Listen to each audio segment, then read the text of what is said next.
నిన్న మన మీరందరూ చదివి ఉండొచ్చు, చూసి ఉండొచ్చు. రేవంత్ రెడ్డి గారికి ఏమొచ్చిందయ్యా, హైడ్రా పేరు మీద మీ చెరువుల్లో విలాసవంతమైన విల్లాలు కట్టుకుంటే ఆయన నేల గూలుస్తున్నాడు అని. నేను ఒక్క మాట అడగదలుచుకునే వేదిక మీద నుంచి తెలంగాణ ప్రజల్ని, ముఖ్యంగా హైదరాబాద్ నగర వాసులని, 1908లో ఈ మహానగరం మీద వరదలు ఉప్పెనై కమ్మేస్తే వేలాది మంది ప్రాణాలు కోల్పోతే ఆనాటి నిజాం సర్కార్ మోక్షగుండం విశ్వేశ్వరయ్యను ఆర్కిటెక్ట్ గా నియమించి 100 కోట్ల రూపాయల నాడు ఖర్చు పెట్టి ఉస్మాన్ సాగర్, హిమాయత్ సాగర్ ను నిర్మించింది. అనంతగిరి కొండల నుంచి వచ్చే వరదల్ని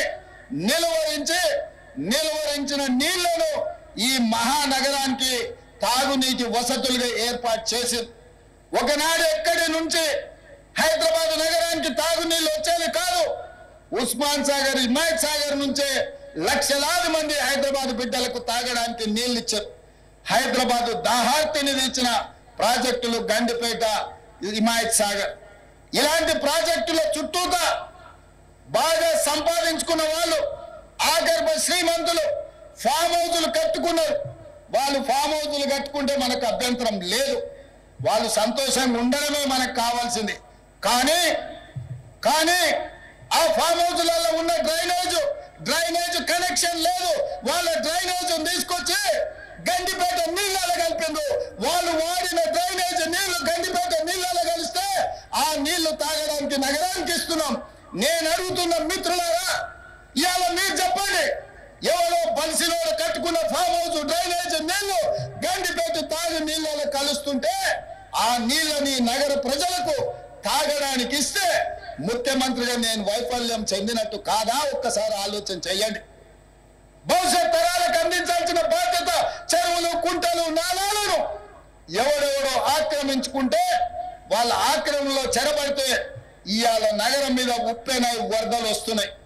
ఆ వరదలు ఎక్కడికి వెళ్తున్నాయి? బస్తీలో ఉన్న పేదోళ్ళ ఇళ్లకు పోతున్నాయి. పేదోళ్ళు జీవితకాలం కష్టపడి సంపాదించుకున్న ఫ్రిడ్జ్, టీవీ, మంచము, బట్టలు, కట్టుకున్న బట్టలతో సహా అర్ధరాత్రి పూట వాళ్ళ ఇళ్లకు నీళ్ళు వస్తే తడిసి ముద్దయి అనాథలాగా రోడ్డు మీద నిలబడాల్సిన పరిస్థితులు వచ్చినాయి. మున్నేరు వాగు పక్కన ఖమ్మంలో అయినా, వరంగల్ జిల్లాలో అయినా, హైదరాబాద్ నగరంలో అయినా, కృష్ణానది ఒడ్డున మునిగే ప్రాంతాలైనా దుర్మార్గులు ఆక్రమించుకున్న చెరువుల వల్లనే ఇవాళ వరదలు వస్తున్నాయి. అందుకే హైడ్రాను ప్రారంభించినాం. హైడ్రా స్పెషల్ టాస్కే ఈ చెరువులను ఆక్రమించిన వాళ్ళను చెరబట్టిన వాళ్ళ నుంచి విడిపించాలని, అలాంటి వాళ్ళను అవసరమైతే చెరసాలకు తోలాలనేది నా ప్రభుత్వ విధానం. అందులో ఎంత గొప్ప వ్యక్తులున్నా, ఎంత మహామహులున్నా వాళ్ళు చెరువులను వదలక తప్పదు. అందుకే ఈ వేదిక మీద నుంచి గొప్ప వ్యక్తులకు నేను విజ్ఞప్తి చేస్తున్నా, అయ్యా ఆక్రమించుకున్న చెరువులను మీరే వదలండి, గౌరవంగా పక్కకు తప్పుకోండి, నీటిపారుదల శాఖకు అప్పగించండి, మీకేం కావాలనో పోయి దూరంగా కట్టుకోండి. లేకపోతే ఉన్న పలంగా నేల మట్టం కూలగొట్టే బాధ్యత నేను తీసుకుంటా.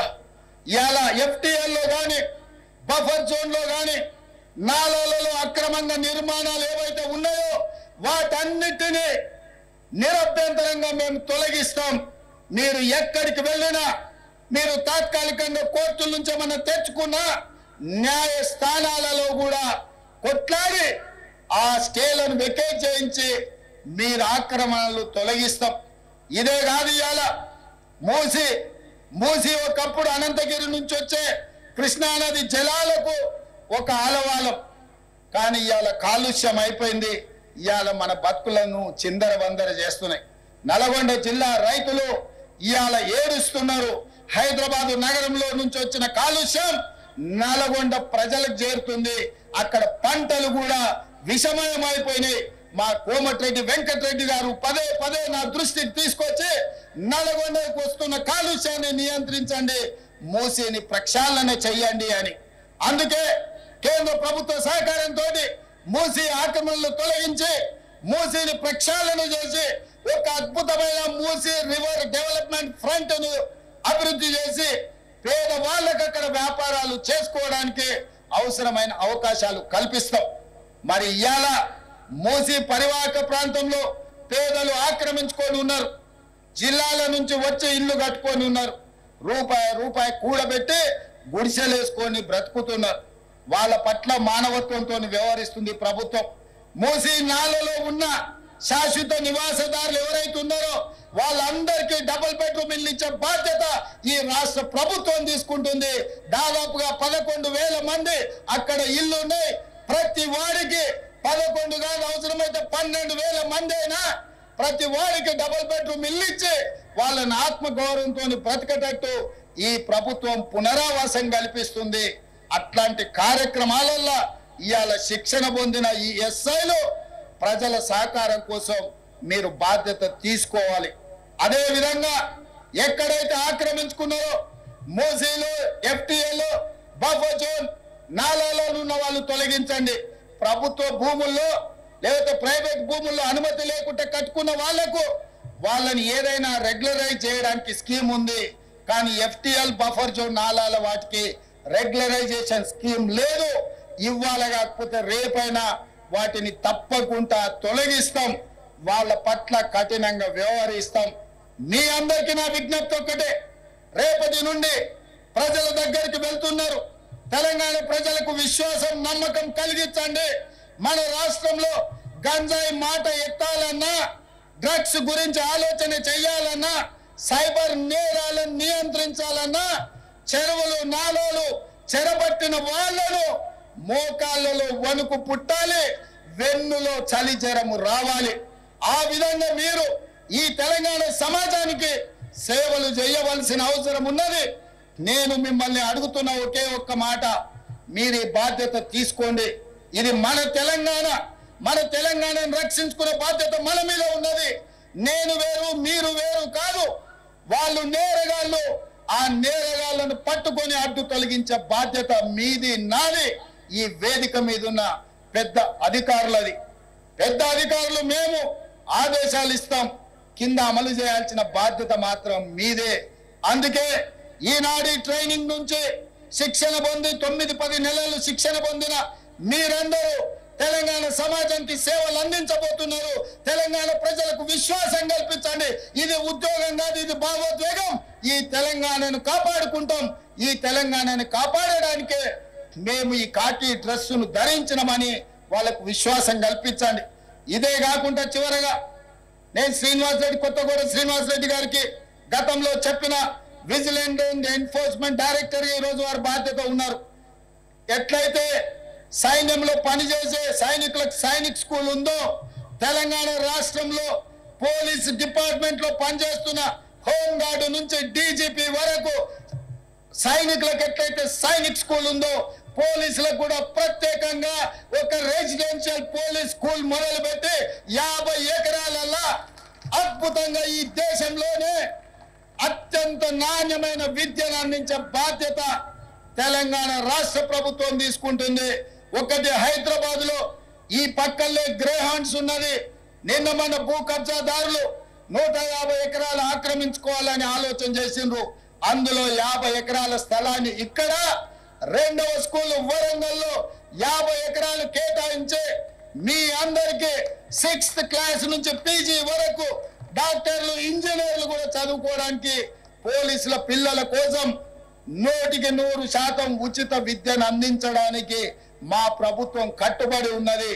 పోలీసు కుటుంబం నుంచి వచ్చిన నేను పోలీసుల బాధలు తెలుసు. వాళ్ళ పిల్లల విద్య విషయంలో నాకు సంపూర్ణమైన అవగాహన ఉన్నది. అందుకే ఈనాడు వేదిక మీద నుంచి డీజీపీ గారికి నేను ఆదేశాలు ఇస్తున్నా. ఈ కార్యక్రమం తర్వాత శ్రీనివాస్ రెడ్డి గారిని పిలిచి మాట్లాడి పోలీస్ స్కూల్ ఏర్పాటు చేయడానికి అవసరమైన ఫైల్ ప్రిపేర్ చేయండి. 50 ఎకరాల స్థలాన్ని కేటాయించడానికి అవసరమైన చర్యలన్నీ తీసుకోండి. రాబోయే 2 ఏళ్లలో ఇక్కడ పోలీస్ స్కూల్ ఉండాలి. హోంగార్డు నుంచి డీజీపీ వరకు ఏ హోదా అయినా మీ పిల్లలు చదువుకోవాలంటే అందరూ ఒకే దగ్గర చదువుకోవాలి, ఒకే దగ్గర ఉండాలి, ఒకే దగ్గర తినాలి, ఒకే దగ్గర పడుకోవాలి. అప్పుడే ఈ అంతరాలు తగ్గుతాయి. మీ పిల్లలు సుశిక్షితులైన భారతీయులుగా మారుతారు. అందుకే మిత్రులారా, పోలీసుల యోగక్షేమాలు, పోలీసుల యొక్క సమస్యల్ని తీర్చే బాధ్యత నాది. మీరు నిశ్చింతగా ఉండండి. డిపార్ట్మెంట్ లో ఉన్న ప్రతి సమస్యను ఒక్కొక్కటిగా పరిష్కరించి మీకు ఒక మంచి గౌరవాన్ని పెంచే విధంగా, మీ సమస్యల్ని పరిష్కరించే విధంగా ఈ ప్రభుత్వం పనిచేస్తుంది. మీరు తెలంగాణ సమాజానికి నాణ్యమైన సేవలు అందించండి. పోలీసు గౌరవాన్ని పెంచండి. పోలీస్ అంటే సమాజంలో చేతులెత్తి నమస్కరించే విధంగా మన వ్యవహార శైలి ఉండాలి, మన నిర్ణయాలు ఉండాలి. మధ్యలో అక్కడక్కడ టీవీలలో సినిమాలలో చెప్తుంటారు ఫ్రెండ్లీ పోలీసింగ్ ఉండాలని. నేను కూడా ఒప్పుకుంటా ఫ్రెండ్లీ పోలీసింగ్ ఉండాలని. ఫ్రెండ్లీ పోలీసింగ్ ఎవరితోని? క్రిమినల్స్ తో ఫ్రెండ్లీ పోలీసింగ్ కాదు. బాధితులతోని, సమస్యల మీద కష్టాలలో కన్నీళ్లతో పోలీస్ స్టేషన్లకు వచ్చిన వాళ్ళతోని ఫ్రెండ్లీ పోలీసింగ్ ఉండాలి తప్ప క్రిమినల్స్ తోని కాదు. క్రిమినల్స్ పట్ల కఠినంగా వ్యవహరించండి, బాధితుల పట్ల కారుణ్యంతో వ్యవహరించండి. కాస్మెటిక్ పోలీసింగ్ కాదు, కాంక్రీట్ పోలీసింగ్ ని చేయండి. కాస్మెటిక్ పోలీసింగ్ తోని సమస్యలు పరిష్కారం కావు. కాంక్రీట్ పోలీసింగ్ చేయండి, శాంతి భద్రతలను కాపాడండి. శాంతి భద్రతలు ఉన్నప్పుడే ఈ రాష్ట్రంలో పెట్టుబడులు వస్తాయి. పెట్టుబడులు వస్తేనే నిరుద్యోగ యువకులకు ఉద్యోగ ఉపాధి అవకాశాలు వస్తాయి. తెలంగాణ రాష్ట్రమే ఈ దేశానికి ఒక మోడల్ గా కావాలి. నిన్న సైబర్ నేరాలలో దేశంలోనే ఒక ఆదర్శంగా తెలంగాణ రాష్ట్రం ఉందని కేంద్ర హోంశాఖ మంత్రి అమిత్ షా గారు తెలంగాణ రాష్ట్రానికి రివార్డు ఇవ్వడం జరిగింది. ఆ శాఖను కూడా మనస్ఫూర్తిగా అభినందిస్తూ ఇంత మంచి కార్యక్రమాన్ని ఏర్పాటు చేసి ఇందులో మిమ్మల్ని అందరినీ కలుసుకొని రేపటి భవిష్యత్తు గురించి చర్చించుకోవడానికి అవకాశం కల్పించిన ప్రతి ఒక్క సిబ్బందికి, ఈ కార్యక్రమంలో పాల్గొన్న ప్రజాప్రతినిధులు, స్థానిక ఎంపీ విశ్వేశ్వరరెడ్డి గారు, ఎమ్మెల్సీ మహేందర్ రెడ్డి గారు, అదేవిధంగా స్థానిక ఎమ్మెల్యే ప్రకాష్ గౌడ్ గారు, అదేవిధంగా డీజీపీ గారు, ఇతర ప్రజాప్రతినిధులు ఈ రోజు పాసింగ్ అవుట్ పరేడ్ చేస్తున్న